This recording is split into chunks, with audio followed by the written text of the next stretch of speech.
Hi dear friend. तो आप सभी देख रहे हैं ये लेक्चर नंबर 2, जिसमें लेक्चर नंबर 1 मैंने आप लोग को बेसिक कॉन्सेप्ट और सिलेबस को मैंने बताया था। और मैंने बताया था कि जो उसका चैप्टर नंबर 1 है वो मटेरियल बेसिक मटेरियल प्रॉपर्टीज है। अब बेसिक मटेरियल प्रॉपर्टीज में आपको ये कुछ टर्म्स देख सकते हैं यहाँ पर। अगर आप देखेंगे कि डिजाइन टर्म्स, ठीक है, डिजाइन टर्म्स की मैं बात कर रहा हूं। तो डिजाइन टर्म्स में क्या क्या देखने होते हैं? सेफ्टी है, ठीक है, सर्विसिबिलिटी है, ड्यूरेबिलिटी, इकोनॉमिक और एस्थेटिक। इन सभी पॉइंटों को सेटिस्फाई करने होते हैं, ठीक है। ये जो पॉइंट्स हैं इन सभी पॉइंटों को सेटिस्फाई करने होते हैं। अभी ये सेटिस्फाई करने के लिए जो पहला इसका पॉइंट लिया गया है, आप देख सकते हैं सेफ्टी है, ठीक है। पहला जो पॉइंट है वो क्या है? सेफ्टी। अब सेफ्टी, जब अभी मैं कोई भी स्ट्रक्चर बना रहा हूं तो उसका सेफ्टी बहुत इंपॉर्टेंट है, क्योंकि अगर सेफ नहीं रहेगा तो उसमें कौन रहेगा भाई?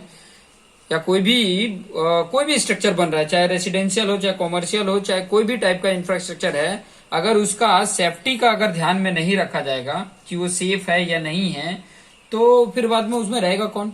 उसका यूज कौन करेगा? ये बहुत इंपॉर्टेंट पॉइंट है, ठीक है। तो उसके लिए अगर आपका IS 456 कोड को देखोगे, देखो हम अपनी सेफ्टी के लिए अपनी जो डिजाइन करते हैं उसमें फैक्टर ऑफ सेफ्टी लेते हैं, ठीक है, फैक्टर ऑफ सेफ्टी लेते हैं। लेकिन जो हमारा IS 456 है, IS 456 2000 है, ये डिजाइन लाइफ नहीं देता है। डिजाइन लाइफ नहीं देता है कि मतलब ये कितने साल तक रहेगा। अगर कोई भी स्ट्रक्चर बना रहे हैं तो सेफ कितने साल तक रहेगा, इसकी कोई गारंटी IS 456 नहीं देता है, ठीक है।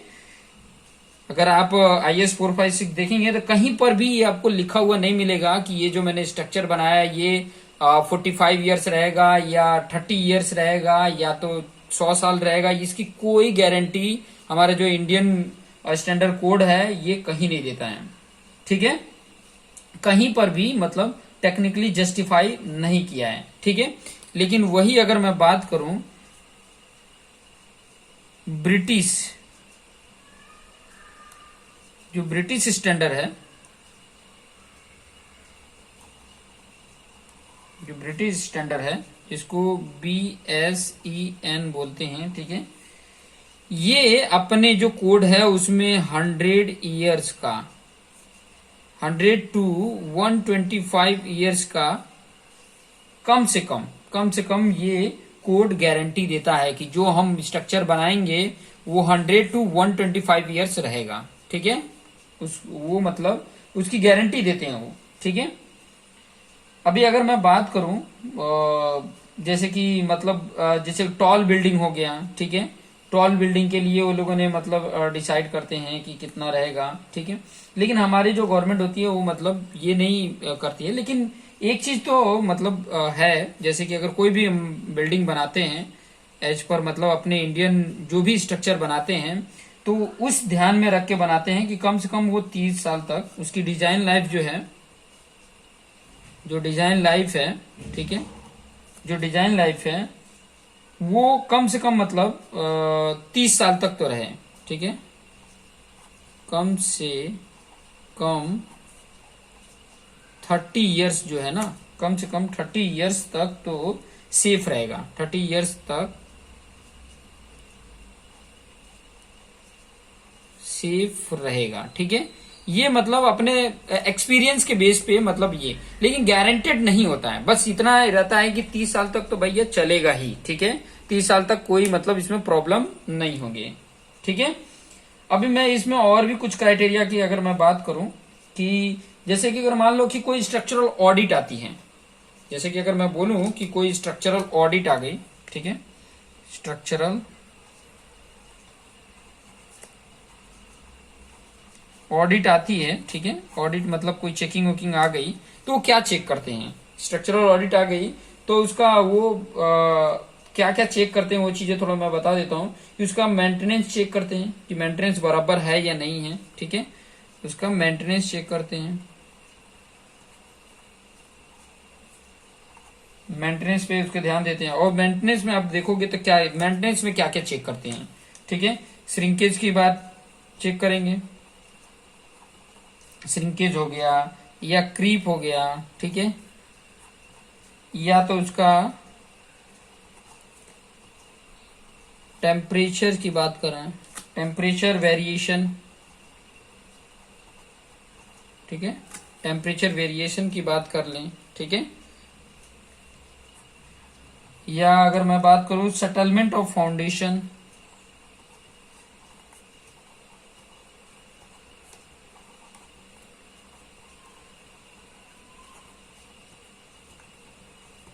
इसकी बात कर लेते हैं, ठीक है।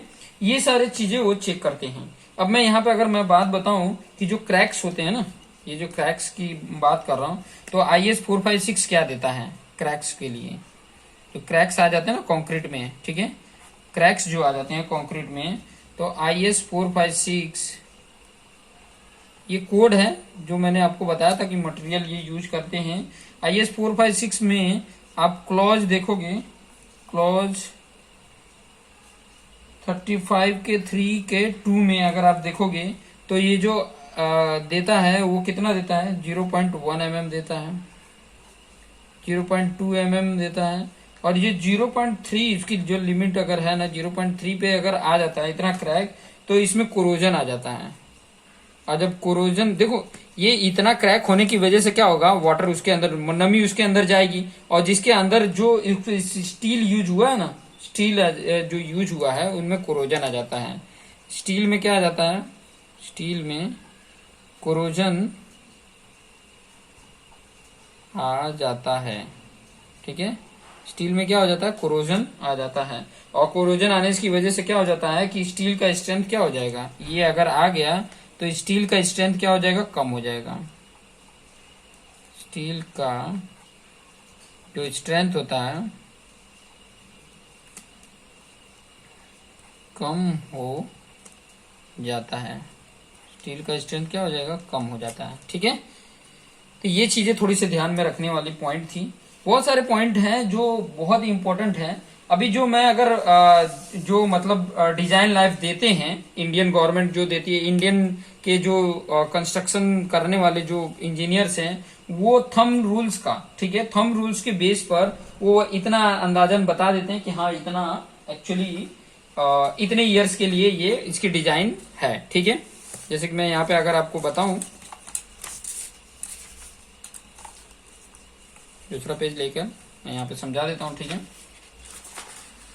थंब रूल की बात बता देता हूँ, ओके, थंब रूल से रिलेटेड थोड़ी पॉइंट मैं बता देता हूँ।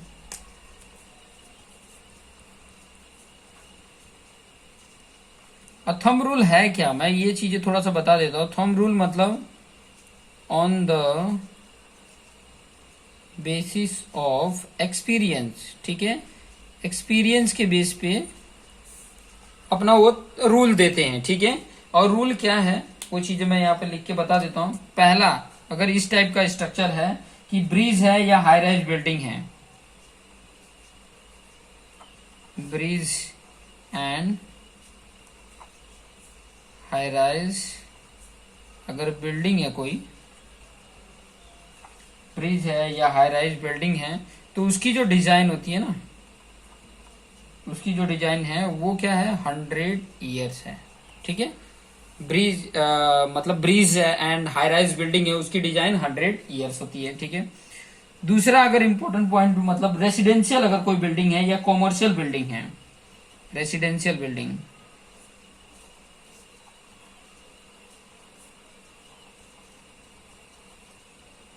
बिल्डिंग हो गया या कॉमर्शियल बिल्डिंग हो गया,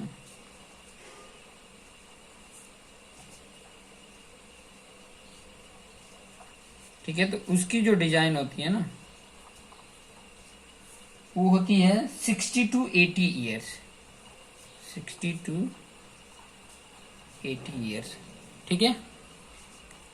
थर्ड अगर बताऊं, थर्ड टाइप का अगर स्ट्रक्चर की अगर मैं बात करूं, जैसे कंक्रीट पेमेंट हो गया, इससे रिलेटेड क्वेश्चन पूछा भी है, मैंने कहीं देखा था, ठीक है, किसी एग्जाम में ये क्वेश्चन पूछा भी था कि कंक्रीट जो पेमेंट होता है उसकी एज लाइफ या डिजाइन कितनी होती है, कितने तक करते हैं, तो वो होता है 30 to 55 ईयर्स, ठीक है। ध्यान रखना ये कंक्रीट का पेमेंट है, ठीक है, कंक्रीट के जो रोड आप देखते हो ना उसकी मैं बात कर रहा हूँ। और चौथा की मैं बात कर रहा हूँ बिटुमिनस पेमेंट अगर है, जो डॉमर का आप रोड देखते हो, बिटुमिनस पेवमेंट है, ठीक है। उसका अगर मैं डिजाइन की अगर बात करूं, डिजाइन मतलब डिजाइन ईयर्स की बात कर रहा हूं, मतलब डिजाइन जो किया जाता है, वो जो स्ट्रक्चर बनेगा, ये ईयर बताने का मतलब क्या है कि जो जो भी स्ट्रक्चर है ना, वो कंप्लीट होने के बाद इतने ईयर्स तक मतलब ये टिकाऊ है, ये यूजेबल है, ठीक है। जिस पर्पज के लिए, जिस सर्विस के लिए हमने ये बनाया हो, उसके लिए ये यूजेबल है, ठीक है। अगर टाइम टू टाइम मेंटेनेंस किया जाता है तो, ठीक है। अगर मेंटेनेंस नहीं किया जाता है तो वो 1 साल में भी बेकार हो जाती है। वो यूज करने के ऊपर है कि अगर जैसे मान लीजिए कि मैं कोई व्हीकल ही लेता हूं और उसको अगर मैं प्रॉपर तरीके से मेंटेनेंस नहीं करता हूं तो वो 1-2 साल में ही पूरा मतलब एक भंगार जैसा हो जाएगा। तो सब कुछ डिपेंड करता है मेंटेनेंस के ऊपर भी, ठीक है। अगर मेंटेनेंस अच्छा रहा तो ये जो एज मैं बता रहा हूं उसकी, उससे ज्यादा भी चल सकता है, उससे ज्यादा भी वो हो सकता है, ठीक है। इसकी जो एज होती है वो 8 to 10 ईयर्स होती है। देख लीजिए 8 to 10 ईयर्स है, लेकिन अगर आप अपने इधर के रोड को देखोगे, डामर के रोड को, तो वो 1 साल भी नहीं टिकते हैं। रीजन करप्शन, ठीक है। रीजन क्या है? करप्शन ही है ना। प्रॉपर मटेरियल नहीं यूज करते हैं, सब धांधली है। चलो कोई बात नहीं, वो सब चीजें तो लगी रहेंगी। चलिए दूसरा जो पॉइंट है सेफ्टी के बाद, वो आ जाती है सर्विसिबिलिटी। दूसरा जो है वो क्या है, बी वाला जो है सर्विसिबिलिटी।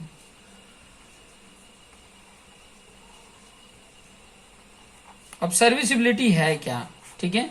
सर्विसिबिलिटी का एक सिंपल मीनिंग अगर मैं आपको बता दूं तो सर्विसिबिलिटी का मतलब ये होता है ना कि जिस पर्पज के लिए बनाया गया है, ठीक है, उसको सेटिस्फाई कर रहा है या नहीं कर रहा है, वो सर्विसिबिलिटी में बताता है। यहाँ पे मैं लिख देता हूं,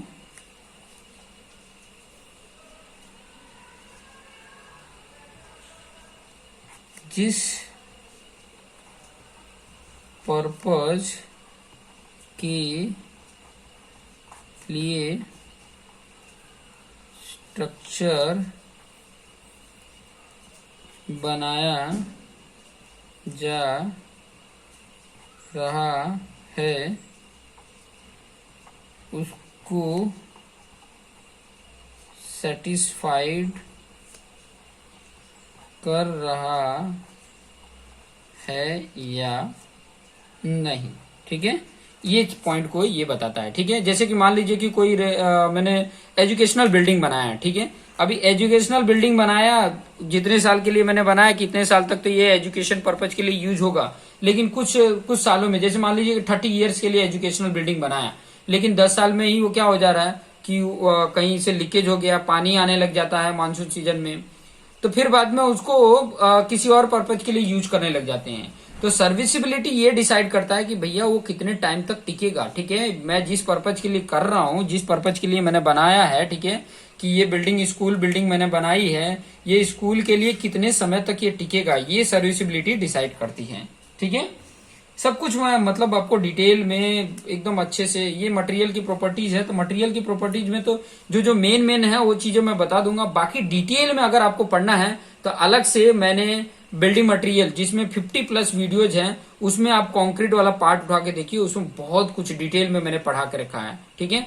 वो चीजें भी आप देख सकते हो। बाकी मटेरियल से रिलेटेड उसमें बिल्डिंग मटेरियल में आप प्लेलिस्ट में देख सकते हो। बाकी जो मेन मेन है इंपॉर्टेंट पॉइंट, वो चीजें मैं यहाँ पर बताने वाला हूँ, ठीक है। नेक्स्ट जो थर्ड है, और ड्यूरेबिलिटी। थर्ड पॉइंट क्या है, ड्यूरेबिलिटी की बात कर रहे थे, ठीक है। अब ड्यूरेबिलिटी में क्या क्या ध्यान रखने पड़ते हैं वो चीजें थोड़ा सा देख लेते हैं। ड्यूरेबिलिटी में जो ध्यान रखने वाले इंपॉर्टेंट पॉइंट हैं वो क्या है, एक तो स्ट्रक्चर का स्ट्रेंथ क्या है वो देखना होता है, स्ट्रेंथ ऑफ स्ट्रक्चर, ठीक है, वो बेटर होना चाहिए। स्ट्रेंथ ऑफ स्ट्रक्चर क्या होना चाहिए, बेटर होना चाहिए। और वो चीजें कैसे पता चलेगी, स्ट्रेंथ ऑफ मटेरियल अगर आपने पढ़ा है तो वो चीजें वहां से आपको आइडिया मिल जाएगा, ठीक है। कंक्रीट टेक्नोलॉजी में आपने पढ़ा है तो वहां से कुछ आइडियाज मिल जाएगा, ठीक है। ये सब चीजें वहां से आपको मिल जाएगी। फिर बाद में दूसरा ध्यान में रखना होता है ड्यूरेबिलिटी में, वो है एनवायरमेंटल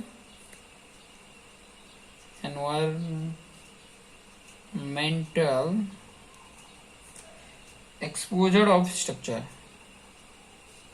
एक्सपोजर ऑफ स्ट्रक्चर, ठीक है, कि एनवायरमेंट का क्या इफेक्ट होगा अगर कोई भी स्ट्रक्चर बना रहे हैं तो एनवायरमेंटल का कोई इफेक्ट है, किस जोन में है, कैसी जगह पे बन रहा है, ठीक है, वो चीजों भी यहाँ पे ध्यान में रखनी होती है, ठीक है।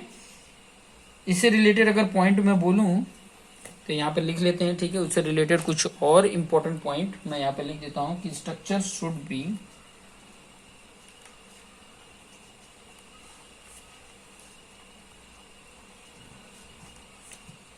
sustained loading for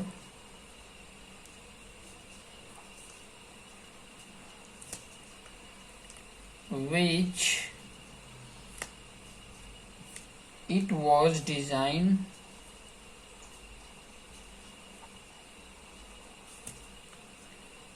and should provide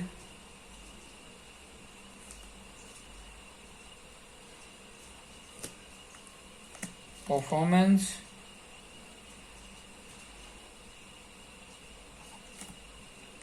with safety and serviceability,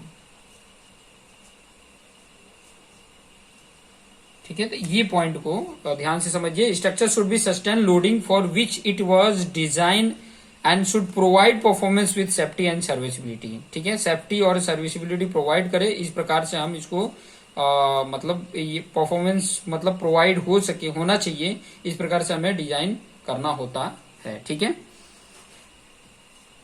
durability of structure की अगर मैं बात करूं, कुछ और इम्पोर्टेंट पॉइंट मैं ड्यूरेबिलिटी से रिलेटेड बता दूं कि जो ड्यूरेबिलिटी है, ठीक है, durability of structure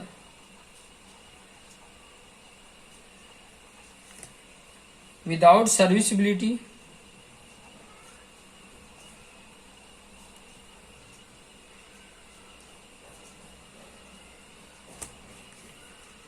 and with less margin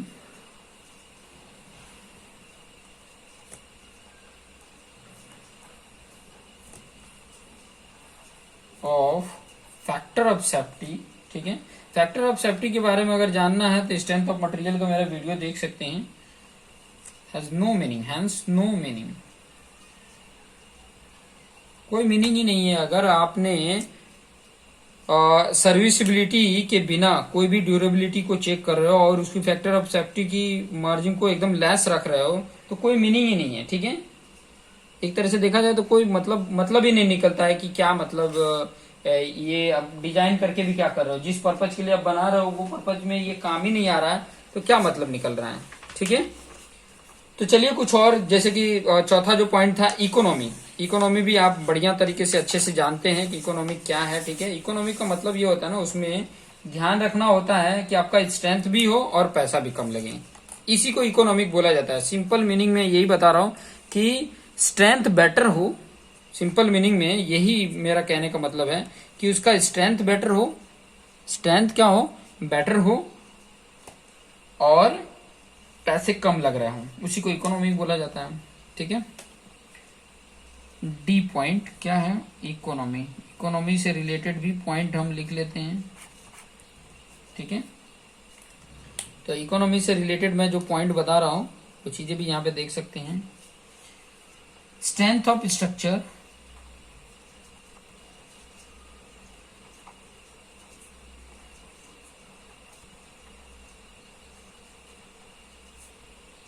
according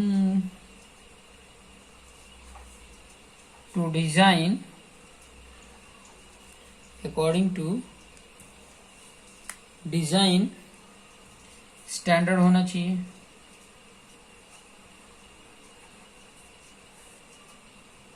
दूसरा अगर इंपॉर्टेंट पॉइंट बताऊं कि design and construction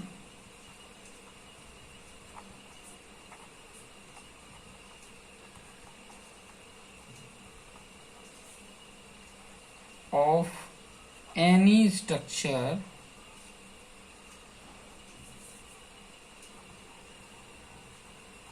should be economical, without affecting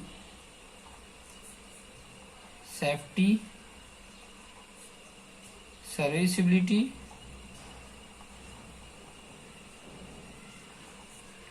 and durability। इन तीनों को इफेक्ट किए बिना और इकोनॉमिकल होना चाहिए। हमारा जो भी डिजाइन है या जो भी कंस्ट्रक्शन है वो इनको इफेक्ट डाले बिना ही होना चाहिए। सेफ्टी भी उसकी अच्छी होनी चाहिए, सर्विसिबिलिटी भी होनी चाहिए, ड्यूरेबिलिटी भी होनी चाहिए, ठीक है। इनको इफेक्ट किए बिना और इकोनॉमिक भी होना चाहिए, ठीक है। जैसे कि अभी आपको मैंने बताया कि जैसे कि कोई खराब मटेरियल डाल के, सस्ता मटेरियल डाल के और मैंने स्ट्रक्चर बना दिया तो सेफ नहीं होगा, सर्विसिबिलिटी नहीं होगा, ड्यूरेबल नहीं होगा, ठीक है। तो इनको तो इफेक्ट कर रहा है, लेकिन इनको इफेक्ट भी ना करे और कम पैसे में भी हो, इसीलिए तो सिविल इंजीनियर बनते हैं ना, इसीलिए यही सब चीजों के लिए तो पढ़ते हैं। बाकी अगर मान लो कि खराब मटेरियल यूज करे तो कोई भी इसको मतलब बना सकता है, कुछ भी बना सकते हैं, 2-4 सालों में गिर जाए बिल्डिंग, ठीक है। लेकिन सिविल इंजीनियर यही चीजों को ध्यान में रखते हैं कि भैया कि मेरा डिजाइन कॉस्ट जो है, ठीक है, ये बिल्डिंग मैं बनाने वाला हूं, इसका टोटल जो कॉस्ट है वो कम हो, ठीक है, कि ताकि मैं एकदम मिनिमम प्राइस में कस्टमर तक भी दे सकूं और उसकी सेफ्टी भी बेटर हो और मुझे बेनिफिट भी ज्यादा मिले। इन सब चीजों को ध्यान में रख के ये सब किया जाता है, ठीक है। तो ये चीजें पॉइंट थी, ठीक है। अभी एक और पॉइंट है वो है एस्थेटिक। अभी एस्थेटिक की बात करें, ये आर्किटेक्चर वाले ज्यादा इस पे ध्यान देते हैं, ठीक है। एक्चुअली ये आर्किटेक्चर के लिए ही है, लेकिन फिर भी हम इसको थोड़ा सा देख लेते हैं। एस्थेटिक, एस्थेटिक का मतलब ये होता है ना कि हम जो भी स्ट्रक्चर बना रहे हैं ना देखने में अच्छा लगे, जो भी स्ट्रक्चर हम बना रहे हैं वो देखने में क्या लगे, अच्छा लगे, ठीक है। इसका मतलब क्या हुआ, इसका मतलब हम जो भी स्ट्रक्चर बना रहे हैं वो देखने में अच्छा लगे, ठीक है, उसी को एस्थेटिक बोलते हैं। ओके, तो ये पॉइंट भी आपको समझ में आ गया होगा, ठीक है। अब सेफ्टी अगर आपको मैंने बताया कि जैसे सेफ्टी है, सर्विसिबिलिटी है, ड्यूरेबिलिटी है, फिर इकोनॉमिक है, एस्थेटिक है। इसमें अगर सेफ्टी की अगर मैं बात करूं ना तो सेफ्टी में क्या देखा जाता है कि जो रेनफोर्समेंट यूज किया गया है उसका टेंशन कितना है, ठीक है, उसका सीयर कितना है, सीयरिंग उसकी पावर कितनी, शक्ति कितनी है, ठीक है, टेंसाइल स्ट्रेंथ कितनी है, ये सब चेक किया। सर्विसिबिलिटी में सर्विसिबिलिटी बीम में चेक किया जाता है, सिंगली हो या डबली हो। ड्यूरेबिलिटी जो है, और ड्यूरेबिलिटी के लिए क्या हम चेक करते हैं, जैसे कि नॉमिनल कवर क्या है, ग्रेड ऑफ कंक्रीट, किस ग्रेड का कंक्रीट हम यूज कर रहे हैं, वो सारे पॉइंट उसमें देखते हैं। इकोनॉमिक में हम यही चीज चेक करते हैं कि मतलब जैसे कि हम बीम बनाएंगे, ठीक है, जैसे बीम बनाते हैं, स्लैब बनाते हैं, तो कुछ ऐसा करें कि जैसे कि इकोनॉमिकल वो बन सके, ठीक है। जैसे कि मोनोलिथिकल कंस्ट्रक्शन हो, जिसे टी बीम अधिक इकोनॉमिकल होता है, बाकी जो बीम बनते हैं उनके कंपैरिजन में टी बीम क्या होता है, अधिक मतलब ज्यादा इकोनॉमिकल होता है। तो ये सब चीजें हमें मतलब नए नए आइडियाज लेकर आने पड़ते हैं कि ताकि हमारा स्ट्रेंथ भी, स्ट्रक्चर भी बेटर हो, देखने में भी बेटर लग रहा हो और प्लस इकोनॉमिकल भी हो। तो ये सब चीजों को थोड़ा सा ध्यान में रखते हैं, ठीक है। अब दूसरा जो मटेरियल हम चैप्टर लेके चल रहे हैं, तो मटेरियल में देखेंगे कि सीमेंट कंक्रीट मटेरियल, ठीक है, सीमेंट कंक्रीट मतलब अब कंक्रीट से रिलेटेड है तो कुछ कुछ जो इंपॉर्टेंट पॉइंट है ना वो चीजें मैं यहाँ पर बता देता हूँ कि जो हमारे लिए इंपॉर्टेंट है वो चीजें बता देता हूँ। बाकी जो डिटेल की है ना वो आप मेरे चैनल के प्लेलिस्ट में जाके कंक्रीट टेक्नोलॉजी का वीडियो देख सकते हो, पूरा डिटेल में मैंने इसको पढ़ाया है, ठीक है। और उसमें जो आपको अच्छा लगे वो पॉइंट आप ले लीजिए, ठीक है। हो सकता है कि मतलब कुछ आगे पीछे वर्ड्स हो गए हों, लेकिन आप अगर पढ़ रहे हैं तो आपको जो अच्छा लग रहा है वही चीज लीजिए, ठीक है। बुरी चीजों को छोड़ दीजिए, जो आपको काम के ना हो उसको इग्नोर कर देना चाहिए, जो अच्छा हो उसको ले लेना चाहिए। तो मैं बात करने वाला हूँ सीमेंट कंक्रीट की, ठीक है। स्टार्ट कर रहा हूँ सीमेंट कंक्रीट से related.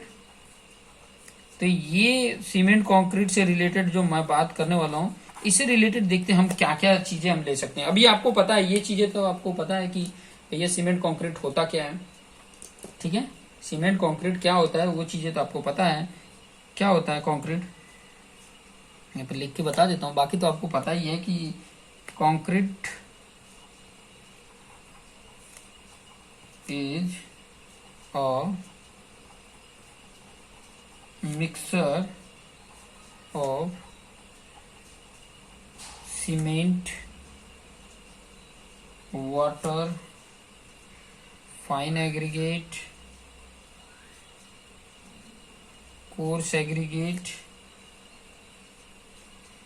and admixture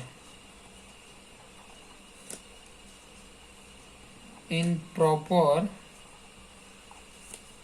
proportion to achieve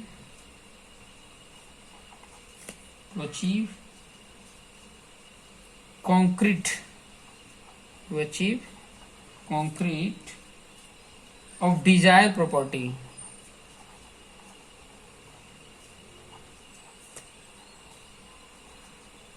Of desired property at freeze state and harden state. ये दो स्टेट में पाया जाता है। जब उस टाइम पे जब बनाते हैं तो वो फ्रेश स्टेट में होता है, बाद में धीरे धीरे क्या हो जाता है, हार्डन स्टेट में आ जाता है, ठीक है। ये सारे पॉइंट आप इसके बारे में, अब इसके बारे में जो डिटेल है कि प्रोडक्शन ऑफ कंक्रीट क्या होता है, किस तरीके से उसका बैचिंग होती है, फिर बाद में मिक्सिंग होती है, बैचिंग के लिए क्या करते हैं, मिक्सिंग के लिए क्या करते हैं, बाय बैचिंग में भी बाय वॉल्यूम होता है, बाय वेट होता है, ठीक है। ये कुछ डिटेल में मैंने ऑलरेडी मैंने पढ़ा के रखा है, वहां पर आप जाके देख सकते हैं, ठीक है। जो कंक्रीट मिक्स होता है ना, वो अगर कंक्रीट मिक्स की अगर मैं बात करूं तो दो तरीके से होता है। कंक्रीट मिक्स की अगर मैं बात करूं, ठीक है, तो वो दो तरीके से होता है।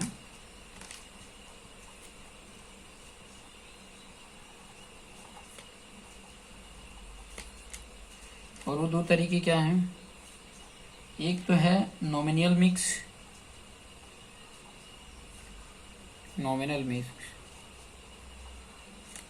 और दूसरा है डिजाइन मिक्स, ठीक है। जैसे कि कुछ तो हमें पता होते हैं प्रोपोर्शन कि इस प्रोपोर्शन में मिलाएं तो इतने ग्रेड का कंक्रीट बन जाएगा, लेकिन कुछ ग्रेड कंक्रीट को, जैसे कि कुछ हमें जैसे हाई स्ट्रेंथ के अगर कंक्रीट चाहिए तो उसके लिए डिजाइन करते हैं। अब डिजाइन करते हैं तो इसके रिलेटेड भी मैं पॉइंट बता देता हूँ। उसमें डिजाइन करते हैं तो उसके लिए प्रोपोर्शन हम फाइंड आउट करते हैं कि इतने ग्रेड के कंक्रीट के लिए ये प्रोपोर्शन रखें तो वो बेटर तरीके से आ जाता है, ठीक है, बेटर तरीके हो सकते हैं, ठीक है। तो लिख लेते हैं, अगर नॉमिनल की अगर मैं बात करूं तो नॉमिनल से रिलेटेड भी लिख लेते हैं, डिजाइन से रिलेटेड भी पॉइंट लिख लेते हैं, और इससे जुड़ी हुई जैसे फ्रेश कंक्रीट होता है वर्केबिलिटी होती है, तो वर्केबिलिटी रिलेटेड भी मैं ऑलरेडी सारी चीजें मैं बता के रखा हूं, लेकिन उनमें से जो इम्पोर्टेंट पॉइंट है ना वो चीजें मैं आपको बता रहा हूं, ठीक है, जो काम की हैं, ठीक है, जो एग्जाम में पूछे जा सकते हैं, इससे रिलेटेड क्वेश्चन बन सकते हैं, वो चीजें मैं आपको यहाँ पर बता रहा हूँ। जैसे कि ये नॉमिनल मिक्स है, ये है क्या,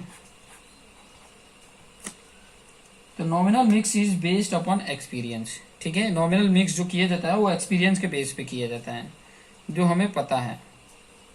nominal mix is based on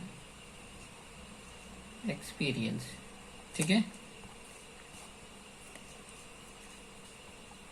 it is not allowed for grade of concrete higher than M20। M20 से अगर ज्यादा होता है तो उसके लिए डिजाइन वाला ही यूज करते हैं, ठीक है। Mixing may be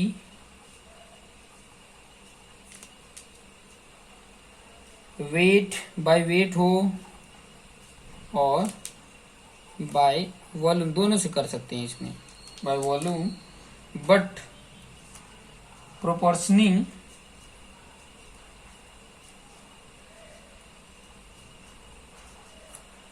bye weight is preferable.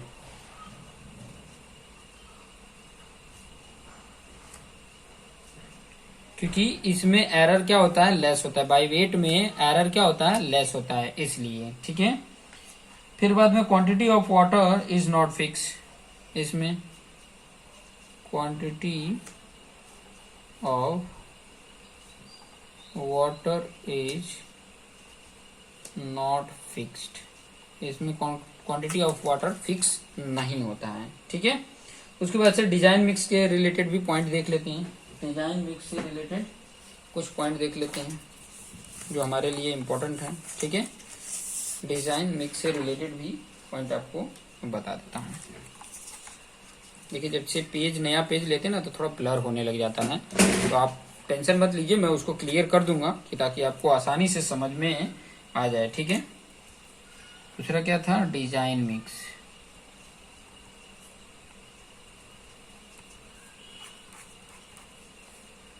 Okay, design mix में अगर मैं बताऊं कि it is based on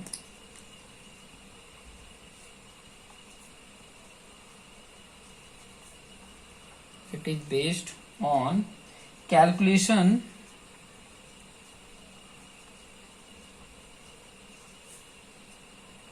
as per IS 10262/2009,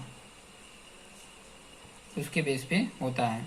already मैंने मतलब इसके भी वीडियोस बनाए हैं। ठीक है। डिजाइन मिक्स किस तरह किया जाता है। ठीक है। प्रोपोर्शनिंग मेथड बाय वेट ही होता है इसका, जो इसका प्रोपोर्शनिंग जो मेथड है वो हमेशा बाय वेट ही लेते हैं। क्यों? क्योंकि इसमें एरर कम होता है। ठीक है। और इसमें वाटर क्वांटिटी हमेशा फिक्स रहती है, वाटर क्वांटिटी इज फिक्स्ड। जितने पॉइंट लिखा रहा हूं ना बहुत इंपॉर्टेंट है, इससे रिलेटेड कहीं से भी घुमा के देखो, ईएससी के एग्जाम अगर आप देने वाले हो तो कहीं से भी घुमा के कुछ भी क्वेश्चन पूछ सकता है। ठीक है। हालांकि मैं पहले भी बता चुका हूं कि इस जो चैप्टर है मटेरियल, बेसिक मटेरियल प्रॉपर्टीज, इसमें से 5% ही क्वेश्चन आते हैं। ठीक है। टोटल 5% के ही 5% ही क्वेश्चन, मतलब एक दो क्वेश्चन कहीं से भी आए तो कुछ भी क्वेश्चन आ सकते हैं। सभी इंपॉर्टेंट जानना, सब कुछ जानना इंपॉर्टेंट होता है। ठीक है। और इसमें अगर देखोगे तो इस तरीके का आपको देखने को मिल जाएगा। ठीक है। किस तरह रहता है, सीमेंट रहेगा। ठीक है। फिर बाद में वाटर, फिर बाद में फाइन एग्रीगेट, फिर बाद में कोर्स एग्रीगेट, और उसके बाद एडमिक्सर दे दिया जाता है। ठीक है। इस तरीके का प्रोपोर्शन हमें डिजाइन करके बताने होते हैं कि क्या मतलब प्रोपोर्शन होगा। ठीक है। अब उसके बाद अगर मैं बात करूं कि जैसे कि प्रॉपर्टीज एंड जो टेस्ट है on fresh state cement concrete mix जो होता है, अभी चलो थोड़ा इससे रिलेटेड कुछ और पॉइंट मैं यहाँ पे बता देता हूँ जो इम्पोर्टेंट है। कुछ और इम्पोर्टेंट पॉइंट, ये तो चीजें आपको पता ही चल गया। बाकी इसकी डिजाइन किस तरीके से होती है वो ऑलरेडी मैंने वीडियोज बना के रखे हैं, कॉन्क्रीट टेक्नोलॉजी, उसमें जाके आप देख सकते हैं। ठीक है। और बिल्डिंग मटेरियल में भी कंक्रीट टेक्नोलॉजी के मटेरियल एज ए मटेरियल मैंने बहुत सारे डिटेल बताए हैं, उसमें भी जाके देखेंगे तो आपको बहुत सारे डिटेल मिल जाएंगे। ठीक है। और जैसे कि अगर मान लीजिए कि जब मैं कंक्रीट डिजाइन करके मतलब फ्रेश स्टेट में बनाता हूं ना, तो उसको जो फ्रेश स्टेट में होता है ना उसको ग्रीन कंक्रीट भी बोला जाता है। ये चीजें भी थोड़ा ध्यान रखेंगे। जैसे कि ये जो फ्रेश कंक्रीट होता है, फ्रेश कंक्रीट को हम ग्रीन कंक्रीट भी बोलते हैं। इसको प्लास्टिक कंक्रीट भी बोला जाता है। ये चीजें थोड़ा सा ध्यान रखेंगे।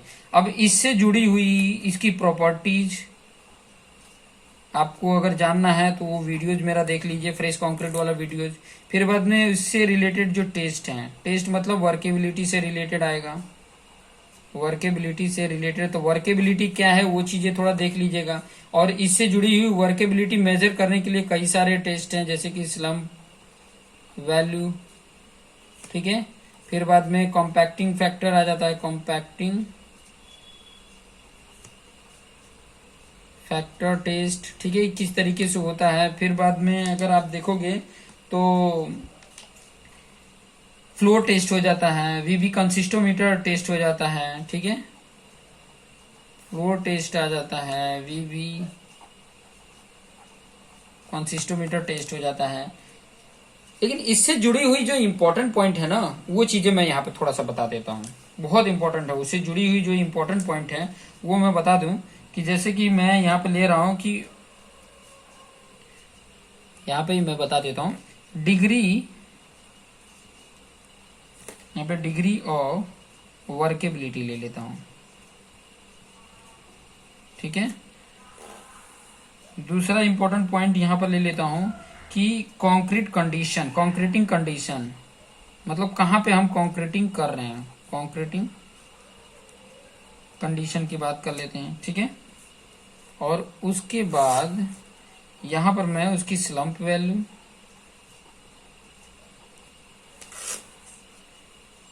उसकी कॉम्पैक्टिंग फैक्टर कितना होगा वो, और लास्ट में मैं उसका वीबी की बात कर लेता हूँ, ठीक है, ओके। अब मैं इससे जुड़ी हुई जो इम्पोर्टेंट पॉइंट है वो बता देता हूँ, ठीक है। अगर मान लीजिए कि वेरी लो हो, अगर उसका वर्केबिलिटी वेरी लो हो, ठीक है, वेरी लो, तो कहाँ पर इसका किस कंडीशन में इसको यूज करेंगे, तो एक तो रोड वर्क के लिए,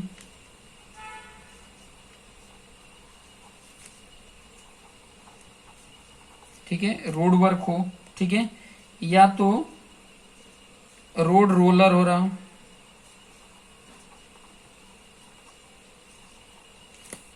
ठीक है, रोड रोलर मतलब use to compact, road roller क्यों यूज किया जाता है, यूज टू कॉम्पैक्ट करने के लिए, ठीक है, कॉम्पैक्ट करने के लिए होता है। उस टाइम पे उसकी स्लम्प वैल्यू कितनी, कहां से कहां तक होनी चाहिए, स्लम्प वैल्यू वहां पे ध्यान में नहीं रखा जाता है, ठीक है, वहां पे स्लम्प वैल्यू कम ही होता है। कॉम्पैक्टिंग फैक्टर इंपॉर्टेंट होता है 0.75 से 0.8, ठीक है। और वी भी जो होता है वो 10 से लेके 20 सेकेंड आना चाहिए, ठीक है, ये 10 से लेके 20 सेकेंड। देखो वी भी जो टेस्ट होता है ना वो इस प्रकार से होता है कि कॉन्क्रीट है और उसको मैंने एक जो कोन होता है उसमें हम इस तरीके से रख देते हैं, ठीक है। अब वो कोन जैसे शेप में रहता है, फिर बाद में वाइब्रेटर पे रख के उसको वाइब्रेटर स्टार्ट करते हैं, कितने सेकंड में वो फ्लैट हो जाता है, ठीक है। जो कंक्रीट है वो एकदम मतलब पैरेलल हो जाता है वो वाइब्रेटिंग की वजह से, तो कितने सेकंड में हो जाता है वो चीजें ये बताता है, ठीक है।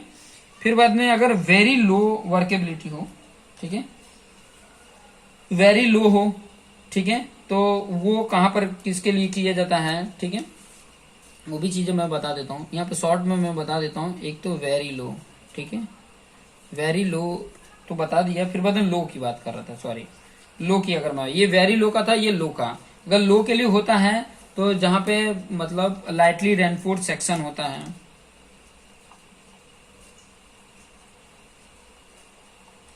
रेनफोर्स सेक्शन होता है वहां के लिए, या तो सैलो सेक्शन है वहां के लिए, या तो मास कॉन्क्रीटिंग है वहां के लिए। तो ये थोड़ा ध्यान रखेंगे कि वर्केबिलिटी, जो डिग्री ऑफ वर्केबिलिटी क्या होती है ऐसी जगहों के लिए। तो यहाँ के लिए मैं बता दूं ये 25 to 75 होता है, और ये mm में होता है, थोड़ा ध्यान रखिएगा, ये mm में होता है, ठीक है। और कंपैक्टिंग फैक्टर जो होता है वो 0.8 से लेके 85 तक होता है, 0.85 होता है, और ये 5 to 10 सेकेंड होता है, ठीक है। फिर उसके बाद से तीसरा मीडियम आ जाता है। मीडियम की अगर मैं बात करूं तो जैसे कि हैवली रेनफोर्स सेक्शन है, या कॉन्क्रीटिंग यूजिंग कॉन्क्रीट पंप कर रहे हैं वहां के लिए, जैसे कि heavily reinforce, heavily reinforce section हो, या तो हम कॉन्क्रीटिंग बाय पंप कर रहे हैं, ठीक है, कंक्रीटिंग जो है यूजिंग पंप, ठीक है, पंप का यूज कर रहे हैं, ठीक है, बाई पंप के द्वारा, प्रेशर के द्वारा उसको अगर कंक्रीट का ट्रांसपोर्टिंग कर रहे हैं तो उसके लिए मुझे स्लम्प की वैल्यू 50 से लेके 100 तक, ठीक है, 100 तक चाहिए। और कॉम्पैक्टिंग फैक्टर की अगर मैं बात करूं, ठीक है, तो वो 0.85 से लेके 0.92 तक, ठीक है, और 2 से लेके 5 सेकंड तक उसका वीवी टेस्ट का वैल्यू होनी चाहिए, ठीक है। फिर उसके बाद से अगर मैं बात करूं, उसके बाद आ जाता है highly workable hole. Highly workable का मतलब एकदम नरम हो, ठीक है, वाटर की मात्रा ज्यादा हो। कोई जरूरी नहीं होता है कि वाटर की मात्रा ज्यादा हो तो ही हाई वर्केबल हो। कुछ एडमिक्सर ऐसे होते हैं जिसका यूज कर देते हैं तो वो हाई वर्केबल हो जाता है। और इसका यूज कहाँ किया जाता है, जैसे कि पाइल फाउंडेशन हो रहा है, फाउंडेशन में यूज किया जाता है, और उसके लिए स्लम्प वैल्यू 100 से लेके 150 चाहिए, और कंपैक्टिंग फैक्टर 0.92 से लेके अबो जितना हो, ठीक है। और इसकी बात नहीं कर रहे हैं। वेरी हाई रहता है, जहां पे वेरी हाई की बात करें, वेरी हाई, ठीक है, वेरी हाई की अगर मैं बात करूं तो उसके लिए जैसे कि ट्रीमी पाइप कॉन्क्रीटिंग हो जाता है। ये बहुत बार पूछा भी है, ठीक है, tremie pipe concreting, under water concreting करते हैं ना, तो उसके लिए है, ठीक है।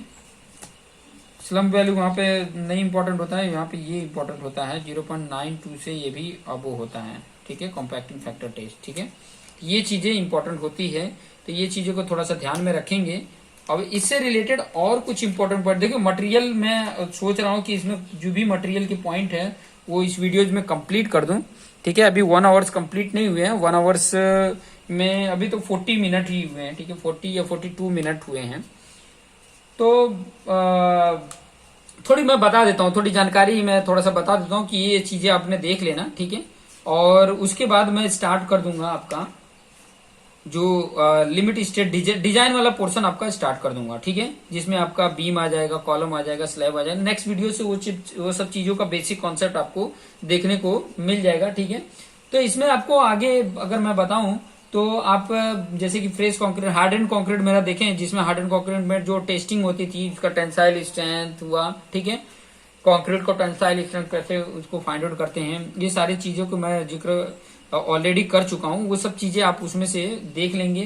क्रीप क्या होता है, ठीक है, क्रीप से रिलेटेड क्रीप कोएफिशिएंट क्या होता है, ये सारे पॉइंट मैं ऑलरेडी समझा के रखा है, तो वो चीजें वहां से देख के और आप अपने आप को बेटर बना सकते हैं। नेक्स्ट वीडियोज में मैं आपको लेकर आऊंगा लेक्चर नंबर 3 जो होगा वो होगा design of RCC structure member, ठीक है, design of RCC structure member, जैसे कि बीम हो गया, बीम से रिलेटेड बात करेंगे, ठीक है। कुछ और जो उससे रिलेटेड जो जुड़ी हुई इंपॉर्टेंट पॉइंट है ना, उन सभी पॉइंटों को नेक्स्ट वीडियोज में देखेंगे। वीडियोज आपके ऊपर है कि अगर आप कंप्लीट वीडियो चाहते हैं तो ज्यादा से ज्यादा लोगों तक शेयर करिए, क्योंकि देखिए जहां पे मुझे व्यूज मिलने कम होते हैं ना, फिर बाद में मैं नर्वस हो जाता हूं और वो बीच में ही छोड़ देता हूं। तो सब कुछ आपके ऊपर डिपेंड है। अगर आप देख रहे हैं तो ज्यादा से ज्यादा दोस्तों को शेयर करें कि ताकि वो देखें, और व्यूज अच्छे आएंगे तो जरूर ये मैं आगे तक लेकर जाऊंगा और सारा सिलेबस मैं कंप्लीट करूंगा। तो देखते रहिए और अपने आप को बेस्ट बनाते रहिए। Thank you for watching this video.